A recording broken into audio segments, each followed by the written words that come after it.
On our morning show get together today on WRCO Radio, we're going to focus on one of our favorite towns, Cazenovia. And joining us is Village President Jeffrey Even. He's back to join us today. Happy 4th of July, Jeff. Yeah, happy 4th to you, Phil. The boss didn't give you the day off, huh?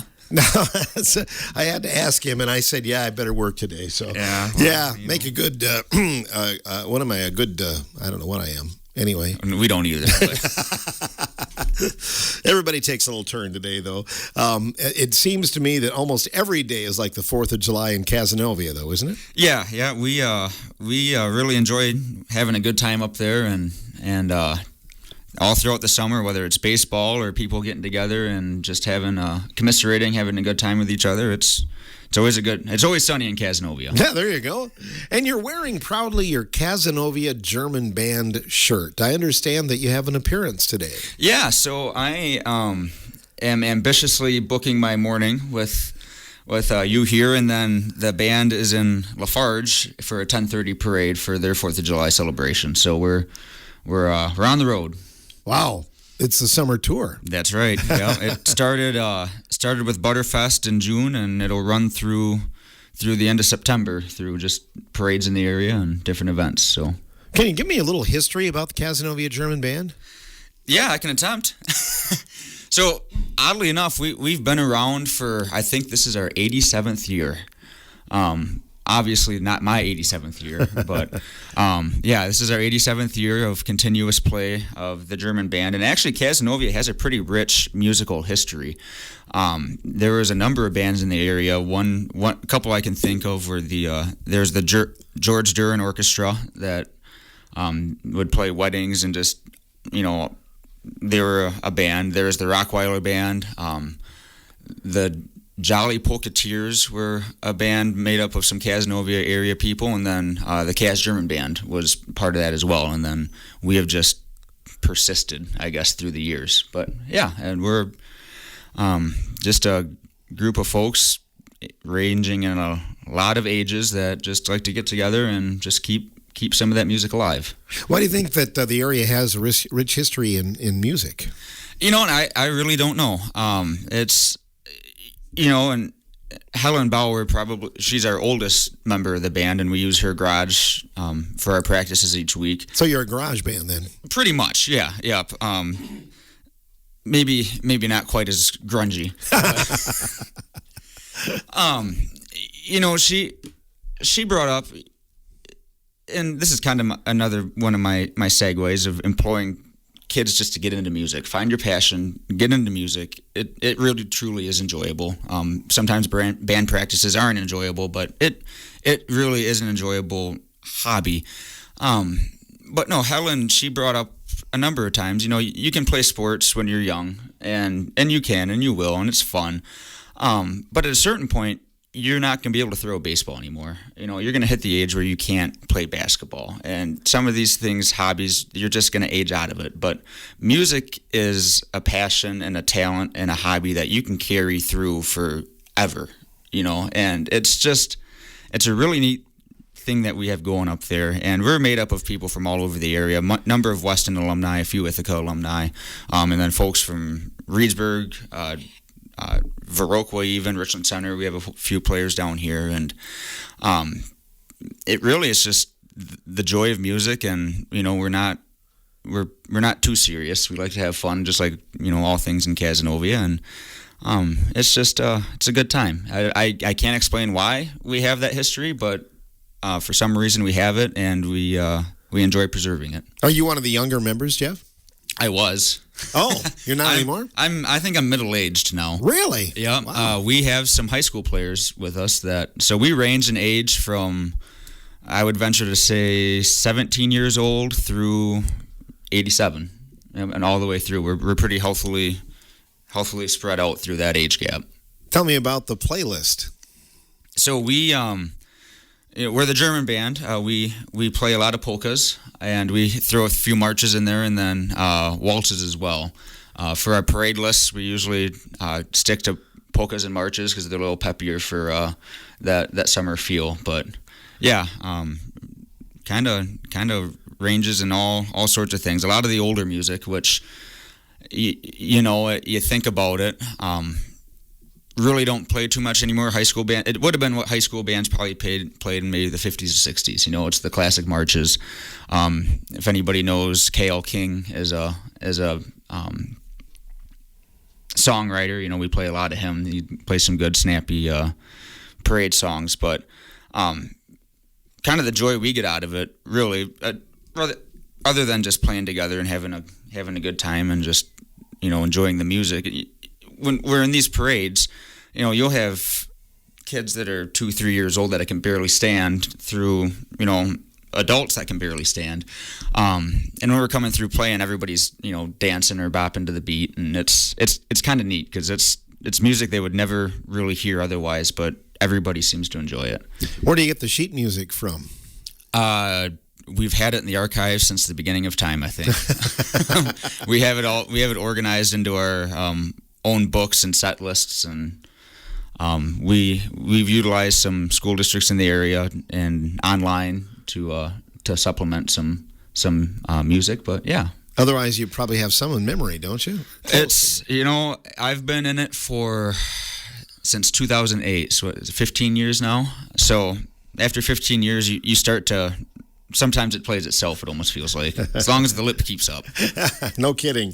And you play the baritone, I understand. That's not an easy instrument to play. No, yeah, right now I'm on the baritone. So when I started all the way back in the day, that's scary to say, I was playing saxophone at that time. That was my first instrument. I started out in high school. And then my senior year, going into my senior year at Weston, we had graduated all of our talented trumpeters, So I took on the mission of learning how to play trumpet and transitioned to that, played a little bit of it with a German band, and then our baritone player retired, so then I just transitioned to baritone. So oh, man.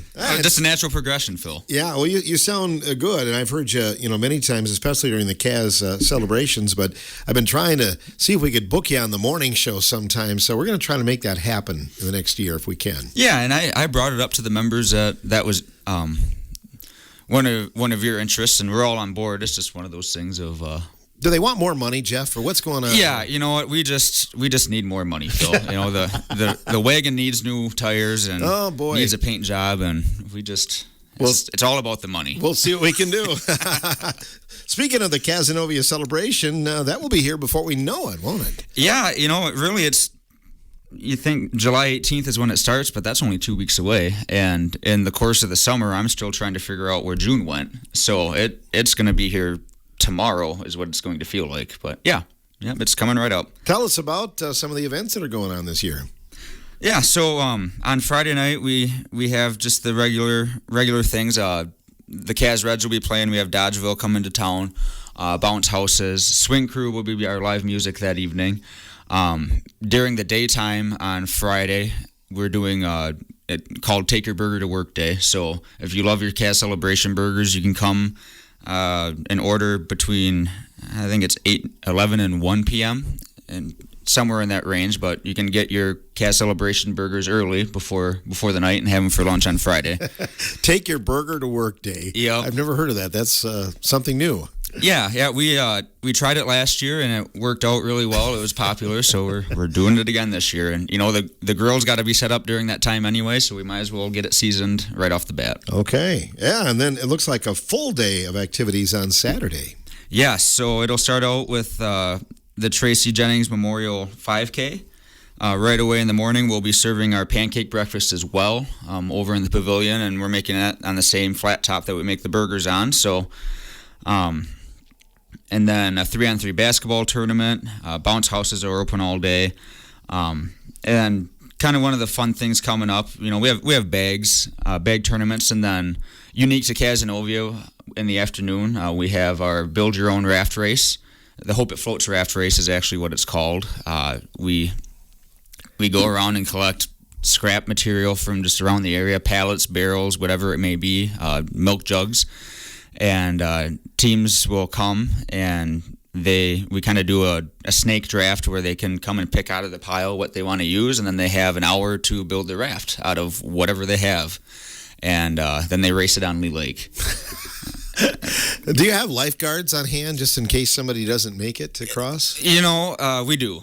We have a couple firefighters in a fireboat out there patrolling the lake. And the first year, they didn't necessarily have to save anybody, but they did have to tow one in when they were led astray from the Lee Lake currents. But oh man, Cazenovia certainly has fun. And then you have pasture golf too.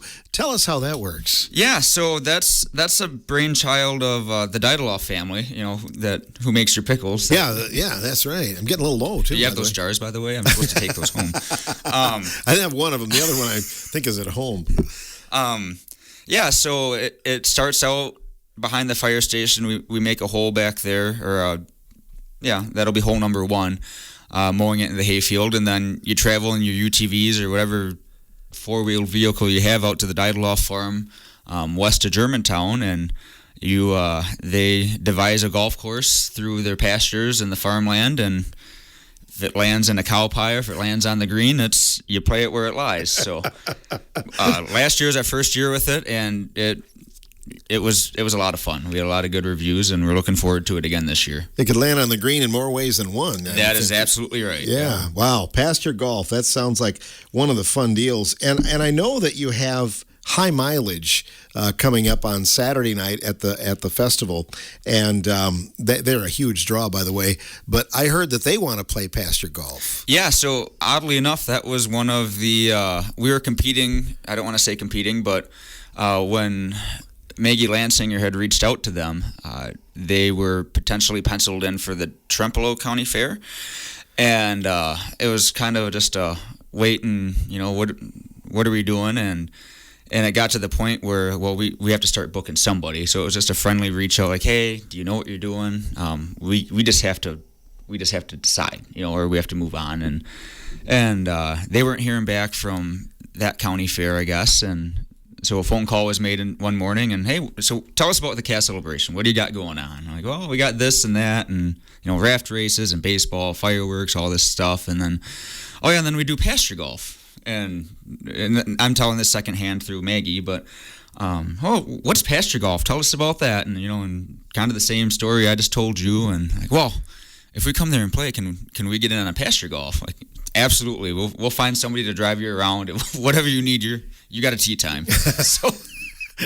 So whatever it may be, pasture golf was the golden egg that stole the band from the Trempealeau County Fair. There you go. So whatever it takes. They're appearing in Cazenovia. You kind of prompted them there with some of the hometown fun. That's for sure.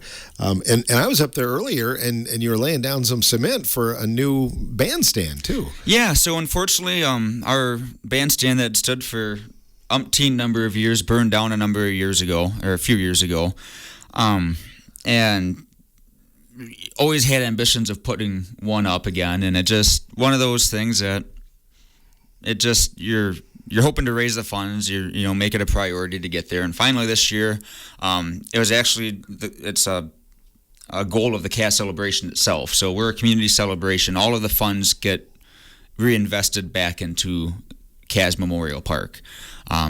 Really try to keep it a community thing. So this year with high mileage, they're a little bigger band. We've used fifth wheel trailers and wagons before for our band stages for the other folks, and this year it just required a little more, so that was a good reason to finally get moving on this. So just as Cazenovia does, we put out the word for help, and a number of tradesmen in our area that make up our community, and a few guys that do concrete, and labor is free, and they're professionals at what they do, and we have a foundation for a bandstand now. I don't know that we won't have the structure up this year. That'll be a goal for next year, but the foundation truly is there.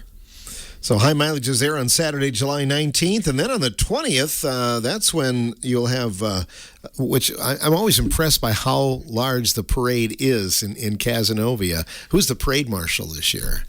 This year, and I'm going to say this on air because we've been trying for years. We've been trying to get Jim Didaloff to be our parade marshal. He's a prominent member of the Legion, a prominent member of the community, whether he likes it or not. When you drive through Cazenovia and you see all the the American flags on the telephone poles, that's Jim Didloff doing that. He puts them up every year for Memorial Day, takes them down every year after Labor Day. If there's a tattered flag or one that's hung up, he's out there with his extension ladder and he's taking care of it. Pretty well anything at the Legion, it's Jim is your guy to talk to. Before the Caz celebration kind of transitioned to the committee that we have now, Jim was a major player in organizing and behind the scenes work, and just really a guy that doesn't want any credit, so he's really not going to enjoy what I'm saying right now, but really truly deserves it. Been trying for years to get him to be the parade marshal, and he has always turned us down. The compromise this year is that the American Legion will be the parade marshal. So okay. Yep. So they'll lead the parade, and that will step off at, what time? Is that 11? Yes. 11 o'clock. 11 a.m. On that Sunday. And then you'll have all kinds of things. I'm presuming baseball, that's always a big part of the Caz celebration. Yeah, yep. So the Caz Reds will play at 2 o'clock game that afternoon. We have Mazomanie coming to town, and that's always just a fun time. The Weston Silver Eagle Foundation will be selling paddle raffle items as a fundraiser, and of course we got burgers. And the German band will play after the parade for about an hour and down by the burger stand as well. And yeah, it'll be a good day. It always is. And the Caz Reds baseball season is starting to kind of wind down. I know you were heavy loaded at the beginning of the schedule, and then you're kind of heavy loaded at the end, aren't you? Yeah, we're wrapping up a month-long road trip right now. It's kind of what we're calling it. We're getting a little homesick, if I'm honest. But how about the bus? A lot of miles on the bus, too. Yeah, we're getting all the carbon burnt out of it. Okay, So. The bus is running all right, though? Or? Oh, yeah, it's running great. Last fall, we invested some money into it through Arneson Service and Repair over in Sandusky. They do all of our work, and new tires, brakes, and we've been working on the ignition system the starter and everything this summer a little bit. And yeah, she's nipped and tucked, ready to go. And available for rent. Another one of my favorite stories is the fact that another team, the Sauk Twins, and that's a lot larger population town, they actually came to you and rented your bus last year when they were in the playoffs. Yeah, for the championship game, and actually we made it on their T-shirts for their Final Four championship shirts. There's a little bus on there, and they said, "Yep, that's you guys." But yeah, it's we're getting, and our social media is kind of picking up with we do food reviews now on there too, oddly enough, and sunflower seeds, and the guys are having a lot of fun. But I said it before, we're kind of getting to be more well known around the league for having a bus than we are for being a baseball team, and that's okay. We're okay with that. It's fun. That sounds good. Speaking of vehicles, another edition of Cars and Coffee in Caz is coming up tomorrow. Yep, that'll be tomorrow morning from 8 to 11 a.m. and on East Main Street, we shut down the boulevard, and it's bring whatever you have. It's a nice morning. We set out some coffee. There's a small farmers market as well that occurs. There's no entry fee for that. It's just come and set up and sell what you have, and whether you have one wheel, two wheels, or no wheels, just whatever you have, bring it. And it's a nice morning just to hang out with a bunch of folks that just enjoy cars and community. It's a monthly thing for you, and I think it's pretty timely that it hits this weekend, because hopefully there are a lot of people like back around the area that might show up. Yeah, and it works out well that we're on a state highway, but there's been some mornings where folks are just out on a cruise and they see it and they had no intention. They probably didn't plan on driving through Cazenovia at all, but we'll stop in and park their car and have just participate in the events. And yeah, it's a nice thing. It runs for 3 hours. 11 a.m. you're done. You still have the rest of your Saturday to work or do whatever you need. This weekend, you stop in Caz, then head on down to Call Park for their car show down there. So sure, yeah, that'd be a good little trip there. Yeah, head on down there. I know they've got a big doings going tomorrow as well with chicken barbecue at Call Park. Mm-hmm. As far as the Cazenovia Village and you being president, everything going all right there in terms of that? Yeah, we're still there. Yeah, that's good. Still on the map. Yeah, just cruising right along. We got our sewer project that every small village that has a sanitary sewer is dealing with. There's always road maintenance. The park is its own animal on itself. That's for a village our size, it's a pretty large complex to take care of, and our guys do a good job of doing that. And yeah, we're moving. Let's say that someone passed away and left the village a whole bunch of money, other than a retractable roof for the baseball field. What might you use it for? Oh boy, Phil. You just opened a can of worms there. Our infield could use some work. That a truly graded infield with the correct pitch and everything would be good. We make it work the best that we can. Another guy to throw out that is going to hate the credit, but Denny Bauer does a lot of work on that diamond for us, whether for the Reds or the high school. He's down there just constantly chipping away, making it a playable surface and making it that we can get games in.